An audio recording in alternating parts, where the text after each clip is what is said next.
Voter പട്ടിക തീവ്ര പരിഷ്കരണത്തിന്റെ ഭാഗമായി സംസ്ഥാനത്ത് ഇന്നു മുതലാണ് BLOമാർ വീടുകളിൽ എത്തുന്നത്. വോട്ടർ പട്ടികയിൽ പേര് ഉറപ്പിച്ച ശേഷം ഫോമുകൾ കൈമാറുക എന്നുള്ളതാണ് ആദ്യത്തെ നടപടി. അതെ, പട്ടികയിലുള്ളവർക്ക് വോട്ട് ഉറപ്പാക്കുന്ന നടപടിക്കാണ് തുടക്കമാകുക. അതായത് 2002 ആളുകൾക്ക് ബുദ്ധിമുട്ടില്ലാതെ കാര്യങ്ങളാവും, മറ്റുള്ളവരുടെ കാര്യങ്ങൾ കൂടെ നമുക്ക് വഴിയെ ഉണ്ടാകുമെന്ന് അറിയുന്നുണ്ട്. യെസ്, അപ്പോൾ ഇന്ന് എന്തൊക്കെയാണ് സംഭവിക്കുന്നത്, ഇന്ന് നമ്മൾ എന്തൊക്കെയാണ് ചെയ്യേണ്ടത് തുടങ്ങിയ കാര്യങ്ങളൊക്കെ നമുക്ക് വളരെ വ്യക്തമായി തന്നെ അറിയാം. വിവരങ്ങൾ കൂടെ ഒന്ന് ചോദിക്കാം അല്ലേ?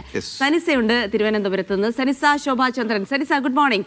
ഇന്നിപ്പോൾ ഏറെ ആശങ്കയായിരുന്നു SIR നടപ്പാക്കുമെന്നൊക്കെ പറഞ്ഞപ്പോൾ വലിയ ആശങ്ക അതിപ്പോഴും ഉണ്ടെന്നുള്ളതാണ് സത്യം. അപ്പോൾ BLOമാർ എത്തുമ്പോൾ നമ്മൾ വീടുകളിൽ ഉണ്ടായിരിക്കണം എന്നുള്ളതാണ്. ഒപ്പം തന്നെ ഇനിയിപ്പോൾ ഒരു തവണ ഇല്ലെങ്കിൽ പോലും അവർ വീണ്ടും 2 തവണ കൂടെ വരുമെന്ന് അറിയുന്നു. അപ്പോൾ ഇന്നിപ്പോൾ എന്തൊക്കെ നടപടികളായിരിക്കും ഉണ്ടാകുക? BLOമാർ വീട്ടിലേക്ക് എത്തുന്നു, അതിനുശേഷം മറ്റെന്തൊക്കെ കാര്യങ്ങൾ നടക്കും തുടങ്ങിയതൊന്ന് വിശദമായി നമ്മുടെ പ്രേക്ഷകർ കൂടെ അറിയാൻ താല്പര്യമുണ്ട്. അപ്പോൾ ഇന്ന് എന്തൊക്കെ നടപടി ഒന്ന് പറയൂ സെൻസർ.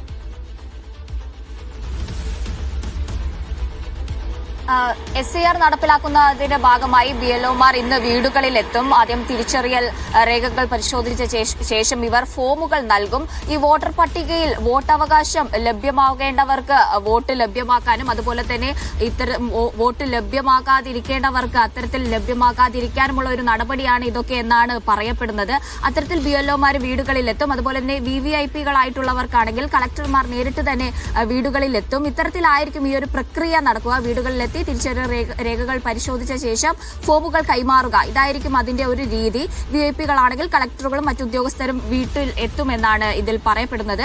അതുപോലെ തന്നെ ഈ ഒരു സാഹചര്യത്തിൽ കേരള സംസ്ഥാന സർക്കാരിനെ സംബന്ധിച്ചിടത്തോളം കോടതിയെ സമീപിക്കുമെന്ന ഒരു നയമാണ് ഈ ഒരു SIRൽ എടുക്കുന്നത്. ഇതിൽ ഭരണപക്ഷവും അതുപോലെ തന്നെ പ്രതിപക്ഷവും ഒരേ നിലപാടാണ് സ്വീകരിക്കുന്നത്. ഇവിടെ തദ്ദേശ തെരഞ്ഞെടുപ്പൊക്കെ അടുത്തൊരു സമയമാണ്. ഈ BLOമാരായിട്ട് വീടുകളിൽ എത്തുന്ന ഏജന്റുമാർ ഈ നിർദ്ദേശം, കമ്മീഷന്റെ നിർദ്ദേശമുള്ളത് ഈ തദ്ദേശ തെരഞ്ഞെടുപ്പുമായി ബന്ധപ്പെട്ട ലെവൽ ഏജന്റുമാർക്ക് തന്നെയാണ് ഇതിന്റെ ഒരു നിർദ്ദേശം നൽകിയിരിക്കുന്നത്. അതുപോലെ തന്നെ തദ്ദേശ തെരഞ്ഞെടുപ്പുമായ ഉദ്യോഗസ്ഥർക്കുമാണ്, ലെവൽ ഏജന്റായിട്ട് പ്രവർത്തിക്കുന്ന ഉദ്യോഗസ്ഥർക്കുമാണ് ഇതിന്റെ ഒരു പ്രക്രിയ നടപ്പിലാക്കാനുള്ള ചുമതല കമ്മീഷൻ നൽകിയിരിക്കുന്നത്. ഇത് തദ്ദേശ തെരഞ്ഞെടുപ്പിന്റെ പ്രക്രിയയെ ബാധിക്കാൻ, ഇപ്പോൾ ഇവിടെ തദ്ദേശ തെരഞ്ഞെടുപ്പ് അടുത്തിരിക്കുകയാണ്, തദ്ദേശ തെരഞ്ഞെടുപ്പിന്റെ പ്രക്രിയയെ ഇത് ബാധിക്കാൻ സാധ്യതയുണ്ട്. അതുപോലെ തന്നെ കളക്ടർമാരും തദ്ദേശ തെരഞ്ഞെടുപ്പുമായിട്ട് തിരക്കിലായിട്ടുള്ള ഒരു സാഹചര്യമാണ്. VVIPകളുടെ ഈ SIRുമായി ബന്ധപ്പെട്ട് കളക്ടർമാർക്കാണ് അതിന്റെ ചുമതല നൽകിയിരിക്കുന്നത്. അത്തരത്തിൽ നമ്മുടെ തദ്ദേശ തെരഞ്ഞെടുപ്പിന്റെ നടത്തിപ്പിനെ, പാർട്ടികളുടെ പ്രചാരണത്തെ ഈ SIR നടപ്പിലാക്കുന്നത് സാരമായി തന്നെ നല്ല രീതിയിൽ ബാധിക്കുമെന്ന ഒരു കണ്ടെത്തലിലേക്കാണ് ഭരണപക്ഷവും പ്രതിപക്ഷവും ഒക്കെ എത്തുന്നത്. ബുധനാഴ്ച മുഖ്യമന്ത്രിയുടെ നേതൃത്വത്തിൽ സർവകക്ഷി യോഗം വിളിച്ചിട്ടുണ്ട്. ഭരണപക്ഷവും പ്രതിപക്ഷവും ഇതിൽ കടുത്ത നിലപാട് തന്നെ സ്വീകരിക്കുന്ന ഒരു സാഹചര്യമാണ് നിലവിലുള്ളത്. നിലവിൽ സംസ്ഥാനത്ത് 12 സംസ്ഥാനങ്ങളിലും കേന്ദ്രഭരണ പ്രദേശങ്ങളിലുമാണ് SIR നടപ്പിലാക്കാൻ കേന്ദ്രം തീരുമാനിച്ചിരിക്കുന്നത്.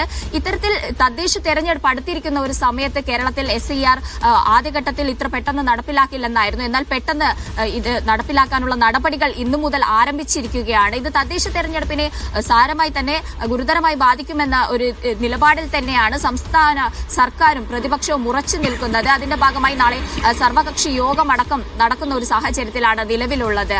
ജിൽസി, നൌഫൽ.